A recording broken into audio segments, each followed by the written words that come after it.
Hi అందరికీ, welcome to Prasad reviews. ఈరోజు మనం రివ్యూ చేయబోతున్న సినిమా పరిమళ అండ్ కో.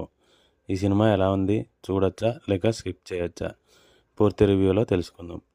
ముందుగా సినిమా గురించి చెప్పాలంటే, డైరెక్టర్ పాండిరాజ్ ఈసారి బ్లాక్ కామెడీ జానర్లో కొత్తగా ట్రై చేశారు.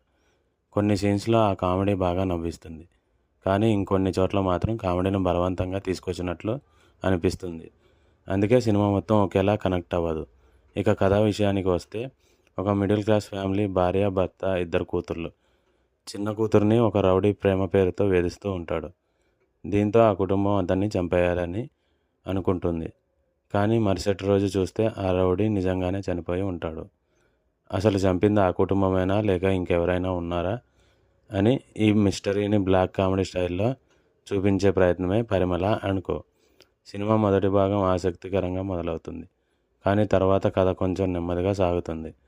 కొన్ని సీన్స్ అనవసరంగా లాగినట్టు అనిపిస్తాయి. క్లైమాక్స్లో 2 ట్విస్టులు ఉంటాయి.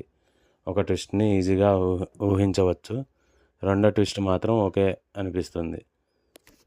ఈ తమిళ్ డబ్బింగ్ మూవీలో మన తెలుగు హీరో సంతోష్ శోభన్ కూడా ఒక ముఖ్యమైన పాత్రలో కనిపిస్తారు. నటీనటుల పర్ఫార్మెన్స్ మాత్రం యావరేజ్గానే అనిపించింది. ఈ సినిమాలో నాకు నచ్చిన విషయం ఏదైనా ఉందంటే అది బ్యాక్గ్రౌండ్ మ్యూజిక్. బ్లాక్ కామెడీకి తగ్గట్టుగా చాలా మంచి ఫీల్ తీసుకొచ్చింది. మొత్తంగా చెప్పాలంటే, మీరు కొత్త తరహా బ్లాక్ కామెడీ సినిమాలు ఇష్టపడితే ఒకసారి ట్రై చేయవచ్చు. ముఖ్యంగా ఫ్యామిలీతో కలిసి టైంపాస్ కోసం చూడవచ్చు. అయితే ఎక్కువ అంచనాలతో చూస్తే కొంచెం నిరాశ కలిగే అవకాశం ఉంది.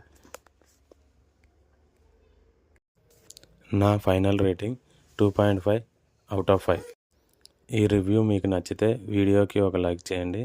మీ అభిప్రాయం కామెంట్లో చెప్పండి.